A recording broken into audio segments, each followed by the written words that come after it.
Êxodo capítulo 17.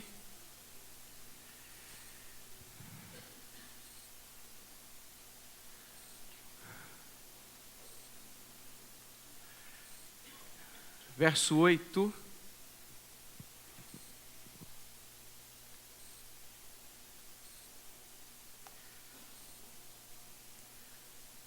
Vai nos dizer assim: então veio Amaleque e pelejou contra Israel em Refidim, pelo que disse Moisés a Josué: escolhe-nos homens e sai, e peleja contra Amaleque. Amanhã eu estarei no cume do outeiro, e a vara de Deus estará na minha mão. E fez Josué como Moisés lhe dissera, pelejando contra Amaleque. Mas Moisés, Araão e Ur subiram ao cume do outeiro, do monte. E acontecia que quando Moisés levantava sua mão, Israel prevalecia. Mas quando ele abaixava a sua mão, Amaleque prevalecia. Porém as mãos de Moisés eram pesadas. Por isso tomaram uma pedra e a puseram debaixo dele, para sentar-se sobre ela. E Araão e Ur sustentaram as suas mãos, um de um lado e outro do outro, e assim ficaram as suas mãos firme até que o sol se pôs. E assim Josué desfez a Amaleque e a seu povo a fio de espada.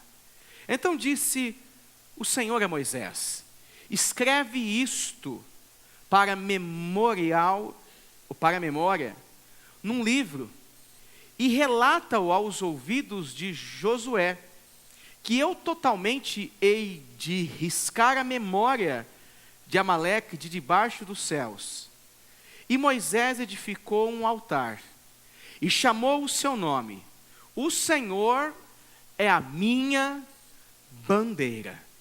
E disse: porquanto jurou o Senhor, haverá guerra do Senhor contra Amaleque, de geração em geração. Amém. Mais uma vez, Senhor, eu oro e quero te pedir no nome de Jesus, que o Senhor venha falar conosco, que o Senhor venha, por meio da sua palavra, falar aos nossos corações. Deus, todos nós aqui sabemos muito bem das nossas condições, dos nossos receios, dos nossos medos. E Pai, todos nós aqui entendemos o quanto somos dependentes do Senhor. E aqui estou eu, alguém dependente de Ti, Senhor. Dependente de Ti, que clama ao Senhor pedindo: fala conosco por meio da sua palavra, Pai. Em nome de Jesus. Amém. Nós estamos diante de um dos grandes acontecimentos da história de Israel. Depois que o povo hebreu sai do Egito e passar ali longos 430 anos, esse é o capítulo em que descreve a primeira guerra organizada contra o povo hebreu, contra Israel. Esta é a primeira organização de um povo lutando contra um povo de maneira estruturada. E aqui nós temos então o exército amalequita, se colocando contra o povo hebreu, o povo de Israel. É interessante que o Pentateuco, que são os nossos primeiros 5 livros da Bíblia, eles já afirmavam, ou já afirmam, que os amalequitas, ou o povo que descendia de Amaleque, estava sentenciado à destruição. No livro de Números, capítulo 24, verso 20, O profeta Balaão, ele profetizou as seguintes palavras: Amaleque é o primeiro das nações, por sua grandeza. Porém, o seu fim será a destruição. Existe uma promessa de destruição pelo comportamento, pelas formas com que este povo conduzem a vida, pela imoralidade, pela crueldade. Existe uma promessa que eles seriam banidos. E assim o foi. Então, estes homens, eles vêm da descendência de Esaú. Esaú, ele alimenta sua casa e é alimentado por uma grande ira e raiva por algo que aconteceu em sua vida. Esaú, que justamente dá origem aos amalequitas, cheio de ódio por seu irmão, vai iniciar uma grande perseguição contra ele. E aqui nós estamos falando do honesto, do gente boa, chamado Jacó. Gente boníssima, honesto. Estava lá Jacó, o preferido da mamãe, e Esaú, o preferido do papai. Jacó, o que ficava dentro de casa ajudando a mamãe na cozinha. Esaú, que ficava com o pai guerreando, caçando. Um certo dia, Esaú chega de uma caça com fome. E estava lá o Jacó, com um prato de lentilha. Mais ou menos nos dias de hoje, com uma costela cheia de barbecue, aquela coisa gostosa do Outback, sabe? Com aquela cebola que te faz falar em línguas, sabe? Que te dá água na boca. Falei alguma besteira aqui, irmãos? Não, né? Ai, Jesus amado. Chega Jacó com aquele prato. Brincadeira, não é nada grande, não é nada grandioso, não. Mas diante da fome, Jacó fala assim para Esaú: é o seguinte, eu posso matar tua fome, desde que você troque comigo a sua primogenitura. Você vai receber a bênção do pai. Você é o primeiro. Eu te dou comida, você me dá a sua primogenitura, beleza? Fechou. Estou com fome. E assim Jacó fez, e assim Esaú fez. Enquanto estava lá seu pai, né, no leito de morte e tal, e não sabia reconhecer quem era quem, ele vai lá e abençoa o Jacó, e aí inicia uma grande ira por parte do Esaú. O Esaú fica muito irado. E vai perseguir o Jacó, e onde Jacó vai, é uma confusão, Jacó foge de Esaú. Enfim, nós temos esse o contexto. É esse o sentimento das famílias que vão se desenvolver, das gerações que vão se desenvolver, gerações inflamadas pelo ódio. E nós temos então aqui, a Bíblia vai dizer que os amalequitas, descendentes de Esaú, eles estão se colocando contra Israel, lá em Refidim, na região do Sinai. E nessa luta, Moisés é o líder do povo hebreu, e ele vai escolher a Josué, dando a Josué uma ordem muito clara, colocando ele como o primeiro comandante do povo hebreu, dos israelitas, para essa grande luta que eles iriam travar. O verso 9 do capítulo 17 vai dizer assim: pelo que disse Moisés a Josué, é uma ordem, escolhe nos homens e sai, e peleja contra Amaleque. Amanhã eu estarei no cume do outeiro, e a vara de Deus a vara de Deus na minha mão.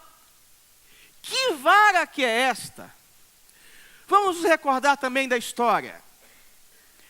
No livro do Êxodo, nos lembramos, ou podemos nos lembrar, que Moisés foi um homem que saiu da casa do faraó, fugido, porque ele cometeu um homicídio. E ele vai se encontrar com o Senhor numa visão, numa imagem sobrenatural, em que uma sarça pegava fogo, e ele coloca a mão e a mão não queima, e ali o Senhor fala com ele dizendo: Moisés, Moisés, tira a sandália dos seus pés, porque o lugar em que você está é terra santa. E o Senhor escolhe a Moisés para uma grande obra. A Bíblia vai continuar dizendo então que Moisés se casa-se com... Oh meu Deus, esqueci o nome da mulher. Zípora, né? Obrigado, minha querida esposa. Casa-se com a Zípora. E a Zípora de fato vai ser uma mulher influenciadora em sua vida. Ela será aquela que será capaz de ter o discernimento de até mesmo aplacar a ira de Deus contra o seu povo, porque é ela que vai dar as orientações de como alcançar a misericórdia de Deus, de como o povo, o seu marido e todos os demais não viessem a ser destruídos. Então Zípora, ela está em total sintonia com Deus, e ela influencia Moisés para fazer a vontade de Deus. Moisés, ele passará então agora a receber orientações do Senhor. Deus vai ouvir a voz do seu povo que está em aflição. O capítulo 2 do livro do Êxodo diz que Deus escutou o clamor do seu povo, a angústia do seu povo, e resolveu descer para livrar o seu povo daquele tão grande sofrimento de 430 anos. Só que naquele momento a Bíblia vai nos dizer que Moisés, ele é o instrumento pelo qual Deus vai utilizar para pregar a libertação do povo hebreu. E Moisés não sabe como fazer isso. Moisés não sabe como falar, ele mesmo diz isso: Senhor, mas quem vai eu? Eu sou homem duro de palavras. Moisés não sabe como se dirigir, porque ele vai voltar à casa que um dia foi a sua casa, para falar com aquele que um dia foi o seu irmão, com aquele que um dia ele teve grandes experiências familiares, mas saiu fugido. Moisés vai voltar para um lugar de grandes lembranças, porém ele entende que agora aquela casa não era mais a sua casa.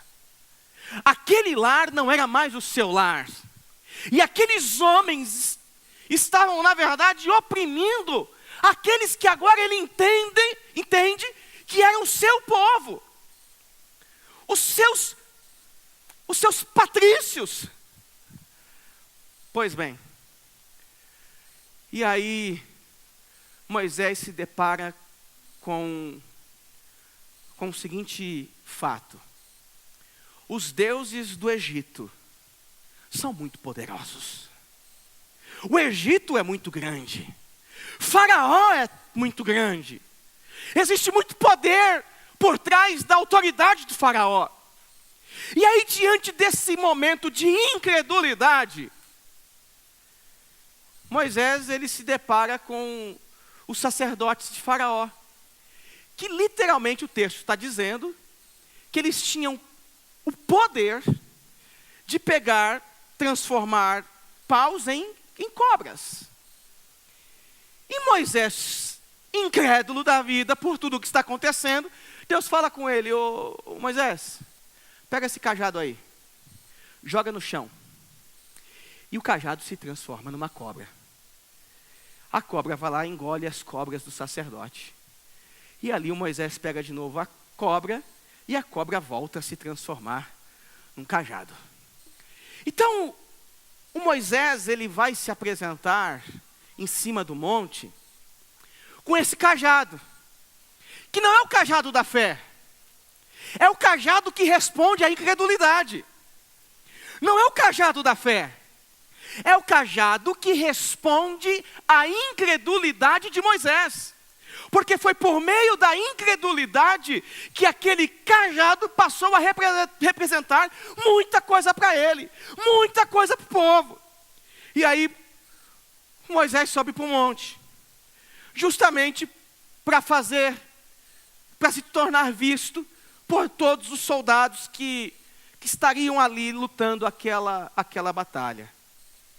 Essa história do livro do Êxodo é uma história que representa ou apresenta grandes superações, um grande momento de confiança. E eles estão agindo 100% na vontade soberana de Deus.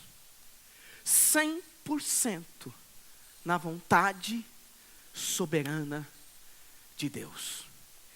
Eu faço um parênteses aqui. Domingo passado, nós falamos sobre consolidando a nossa vida de oração. E nós brincamos domingo passado sobre se Deus falar com você, qual era o combinado? Qual foi o nosso combinadinho aqui, gente? Obedecer. Como domingo passado Deus falou com você e você obedeceu, você é um crente, você é uma mulher crente, obediente. Hoje de novo eu quero fazer um combinado com vocês. Se Deus falar com vocês de novo hoje, qual que é a ordem? Se Deus não falar com vocês, ore por mim. Mas se Deus em alguma coisa falar com vocês, a ordem é? Nós estamos ouvindo a palavra de? E se nós estamos ouvindo a palavra de Deus, logo entendemos que Deus vai falar conosco. Porque é assim que acreditamos. Quando lemos esse texto comunica alguma coisa aos nossos corações. E se comunica alguma coisa aos nossos corações, trata-se de vontade de Deus. E se é a vontade de Deus, eu obedeço.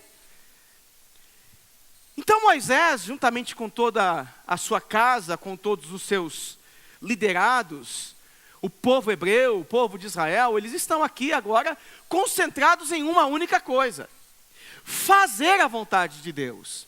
Fazer o que o Senhor estava mandando que eles viessem fazer. E nesse capítulo então, no capítulo 14, no capítulo 17, se a palavra que eu coloquei aqui é a palavra obediência, e se eles estão aqui de fato dispostos a fazer o que o Senhor estava mandando, é porque justamente eles estavam experimentando coisas extraordinárias, uma atrás da outra. Foi a saída do Egito de uma forma milagrosa. Foi a passagem do Mar Vermelho de uma forma milagrosa. O povo começou a reclamar: estamos com sede, estamos com sede, estamos com sede, estamos com sede. E de repente Deus fala com Moisés fala com Deus, e Deus fala com Moisés dizendo: Moisés, esfrega a rocha. Jorra água para o povo. Essas são as experiências desse povo. É essas experiências que estes homens estão tendo. E agora eles estão diante de uma guerra.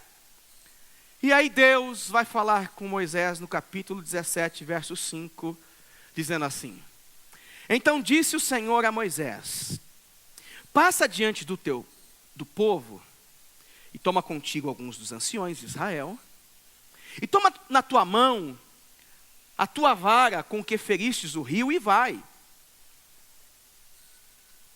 Eis que eu estarei ali diante de ti, sobre a rocha, em Horebe, e tu ferirás a rocha, e dela sairão águas. Então essa é a experiência. E quando Moisés então vai para cima daquele monte, e essa mensagem está sendo transmitida, essa memória está sendo recobrada, os homens vão começar a iniciar uma grande batalha. E no verso 11 do capítulo 17, o texto está dizendo que à medida que Moisés levantava a sua mão, Israel prevalecia. Mas à medida que Moisés abaixava as suas mãos, Amaleque prevalecia.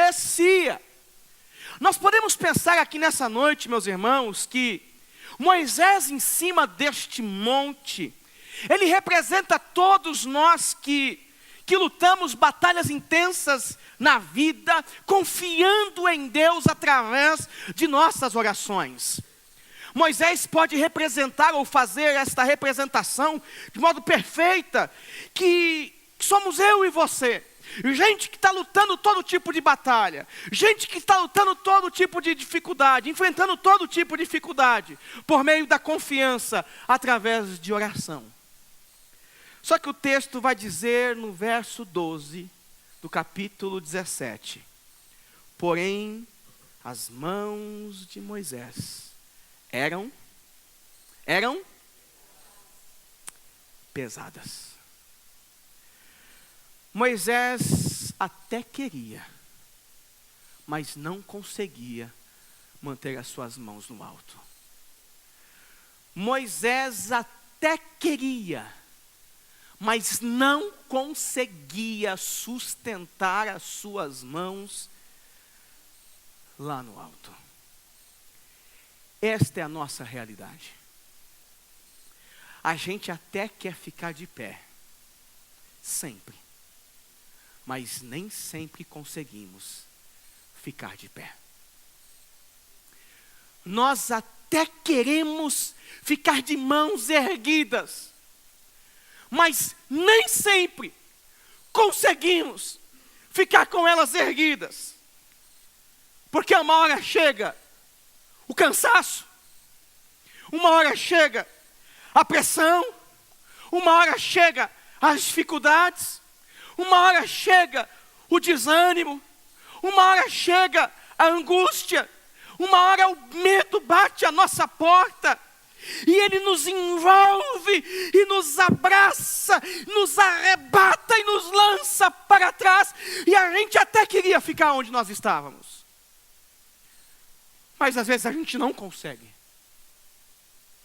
Às vezes a gente não tem condições alguma de se manter firme, de se manter de pé, de prosseguir, de não recuar.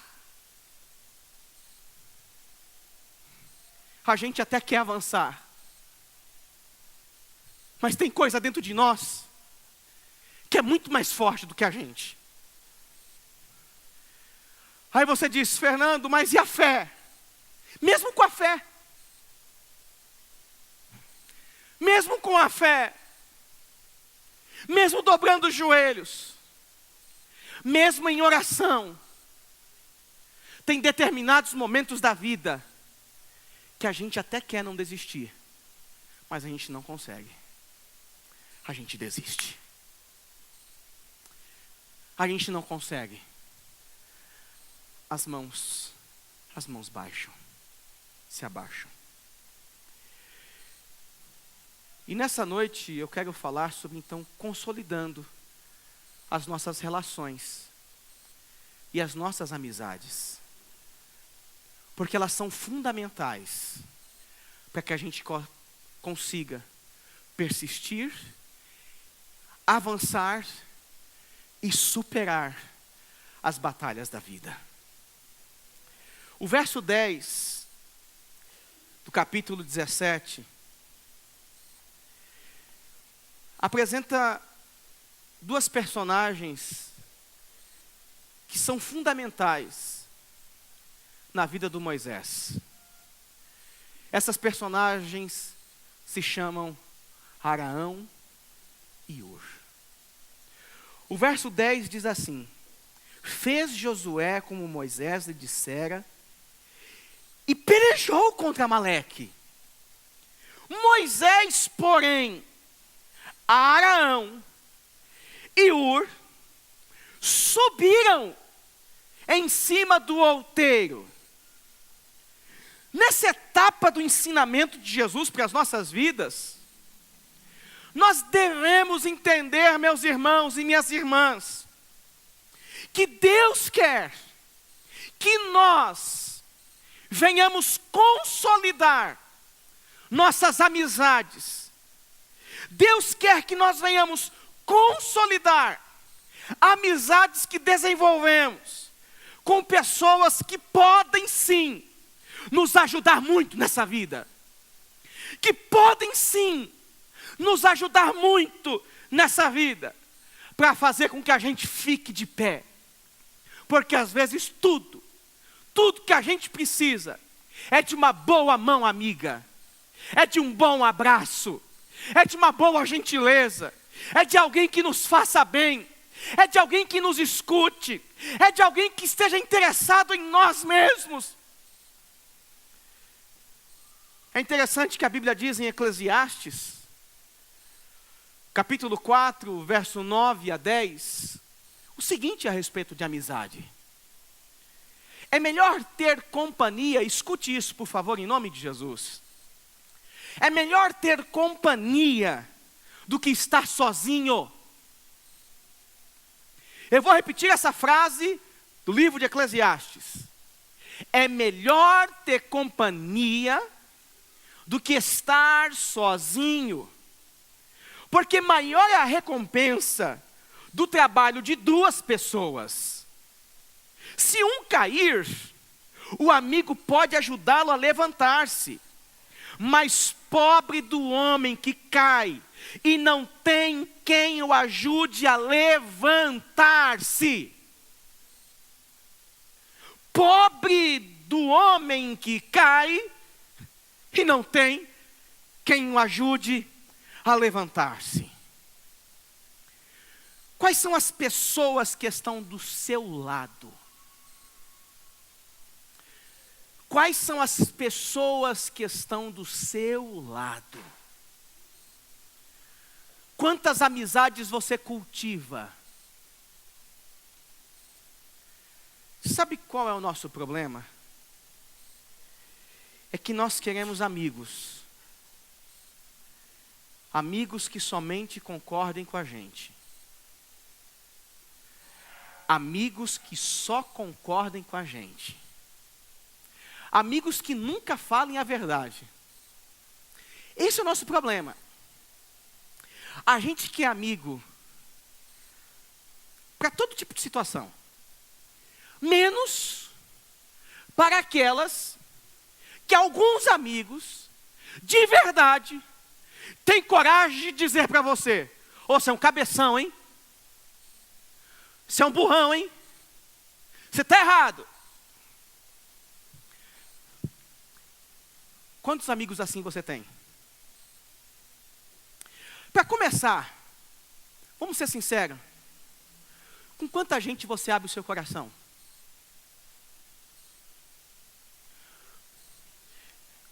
Amigo para abrir o coração não é de repente aquele que você sai para comer pizza ou fazer churrasco. Ou tomar sorvete, ou passear. Amigo para abrir o coração necessariamente não são essas pessoas.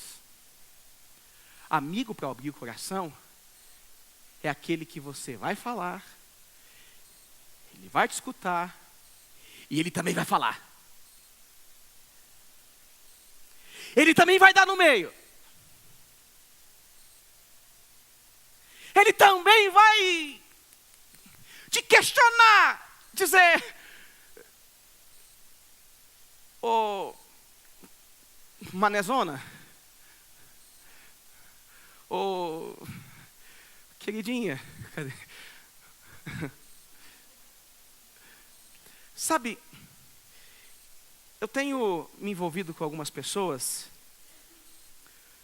alguns amigos, que têm falado algumas verdades para mim. E algumas pessoas têm me convidado para tomar café, alguns amigos, fora daqui da nosso hall de amizade local. Pessoas que começam a descrever suas vidas e a gente está ali disposto a falar a verdade. Eu não sei se você tem coragem de ter amigos assim, mas faz tão bem para a alma. Faz tão bem gente que chega para nós e diz: olha, pô, você é legal, mas isso que você está vestindo hoje, Antônio Carlos, vermelho? Ih, cruz credo. Hã? É. Piada dos dois ali. Ó. Irmãos, eu preciso confessar uma coisa para vocês. Eu estou magoado. Sabe aquele calor, Denilson, como está fazendo hoje? E você perto da churrasqueira.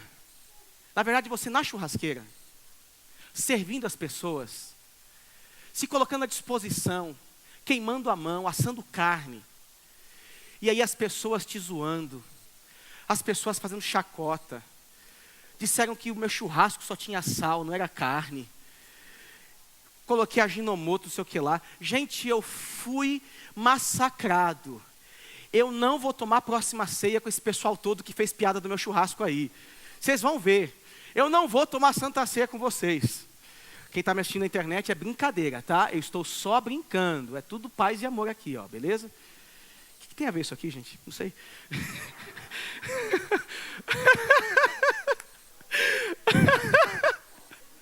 O que tem a ver isso aqui? É o dedinho, né? É assim. Mas voltando às minhas piadas internas aqui, a gente precisa ter gente, nós precisamos ter pessoas do nosso lado que não nos bajulam. Nós precisamos ter amigos de verdade. E essa história, ela retrata sobre dois homens que tiveram um papel fundamental na vida de Moisés. Porque a vitória do povo hebreu se deu justamente porque dois homens tiveram coragem, tiveram um entendimento de se tornarem úteis na vida do Moisés. O povo hebreu venceu a guerra contra os amalequitas porque dois homens se tornaram úteis na vida do grande líder Moisés. Irmãos, a gente precisa consolidar amizades. A gente precisa consolidar gente que nos quer bem de verdade. Gente que está do nosso lado. E Arão e Hur é esse tipo de gente que percebeu o cansaço da mão do Moisés e foi auxiliar as mãos do Moisés. Só que tem um detalhe: Moisés não se recusou quando a ajuda chegou. Moisés não se recusou quando a ajuda chegou à sua casa, quando a ajuda chegou diante dele, quando seus amigos chegam até ele. Moisés entende a necessidade de alguém ser suporte para ele. Por vezes a ajuda chega até você e você se fecha que nem um caramujo. Você se enrola todo e se enfia na casinha e ninguém tem acesso a você. E lá dentro você está quebrado, sem forças. Arão e Hur percebem o cansaço das mãos de Moisés e vão até Moisés. Arão e Hur não eram só companhia, eram participantes da vida de Moisés. Arão e Hur criaram soluções que proporcionaram facilidades na vida do Moisés. Arão e Hur não foram pedra de tropeço na vida do Moisés. Arão e Hur, eles trabalharam duro para suprir as necessidades do Moisés. Então nessa noite eu quero entender que Deus está falando conosco de uma maneira muito simples e objetiva. E aqui eu penso em 3 possibilidades que esse texto nos propõe, 3 realidades que esse texto nos apresenta. Primeiro, você precisa consolidar amizades. Para isso, esteja disponível para ocupar a função que Deus tem para você na vida de alguém. Deus tem uma função específica na sua vida para abençoar alguém. Você possui alguma coisa que alguém necessita. Você possui alguma coisa que alguém necessita. Você pode sim ser o instrumento de Deus na vida de alguém. Não se importe apenas com o seu sofrimento, com a sua dor. Esteja disponível para participar da vida dos outros. Romanos capítulo 12, versículo 10. Paulo escreve assim à igreja de Roma: dediquem-se uns aos outros com amor fraternal. Prefiram dar honra aos outros mais do que a vocês. Dediquem-se uns aos outros no amor fraternal.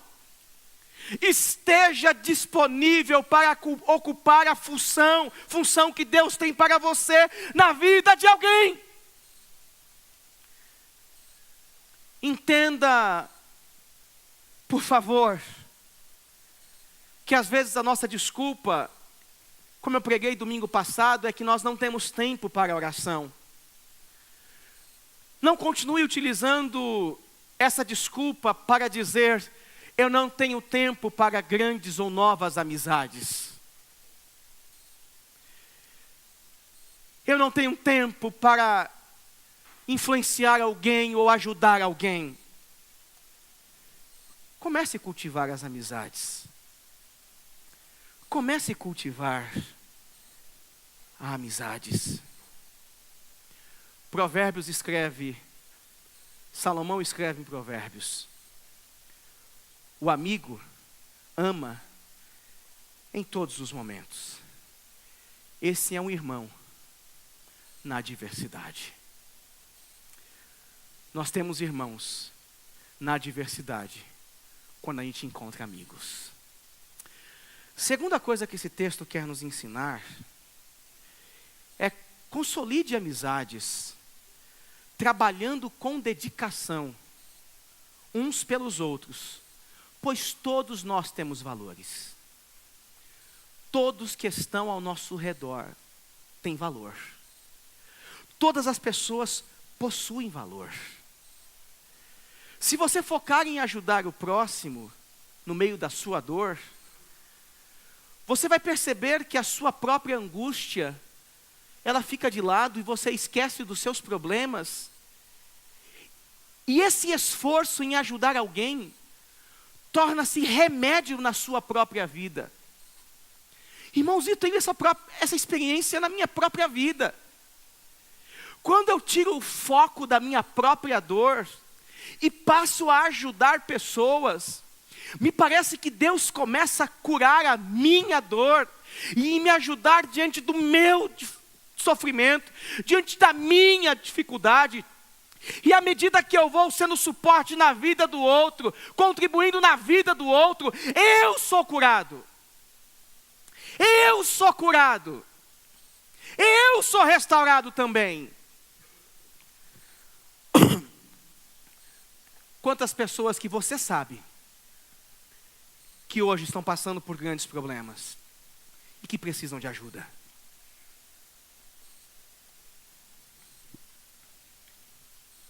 Todos temos valor. Essa pessoa linda que está do seu lado tem muito valor.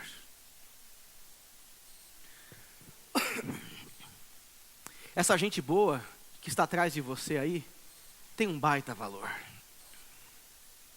Essa pessoa que está na sua frente tem valor. Paulinho, a tua sogra tem valor.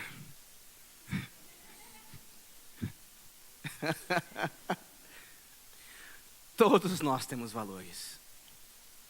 Trabalhe por essas amizades. Trabalhe nestas amizades. Se importe com pessoas. Não traia a sua consciência. Não traia o seu coração. Não traia a si mesmo dizendo: Eu não vou ajudar porque esse ou aquela não merece. Todos temos valores.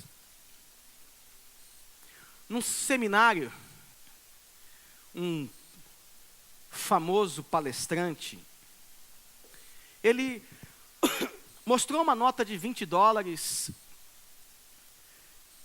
e é como se eu aqui nessa noite eu mostrasse uma nota de R$100, e perguntasse para todos vocês aqui, quem quer essa nota de R$100?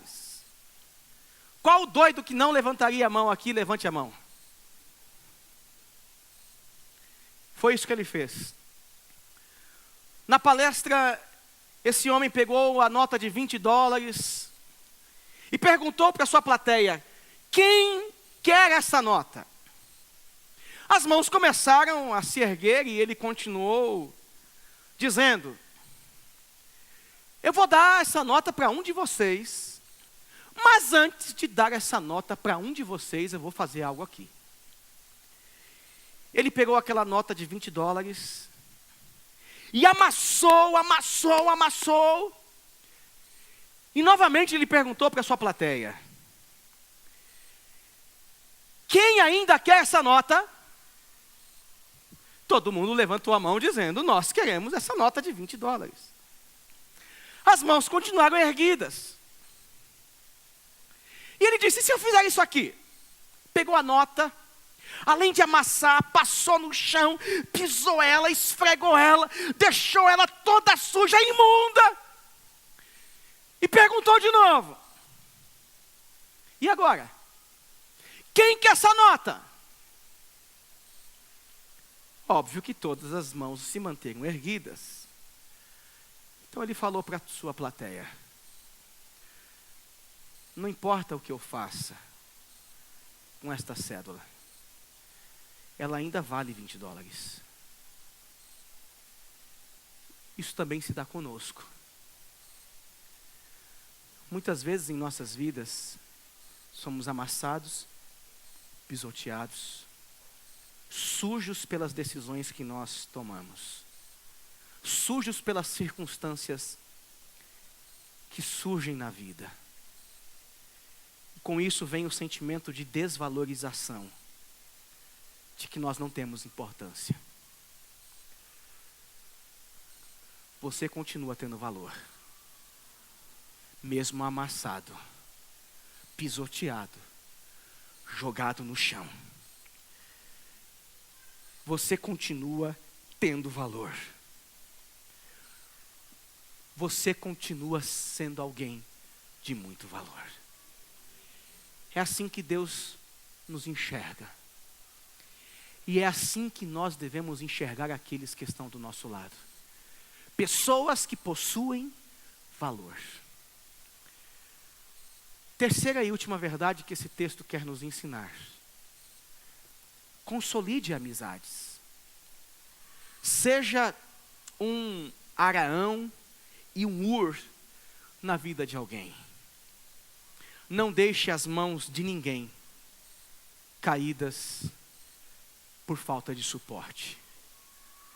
Não deixe as mãos de ninguém caída por falta de suporte.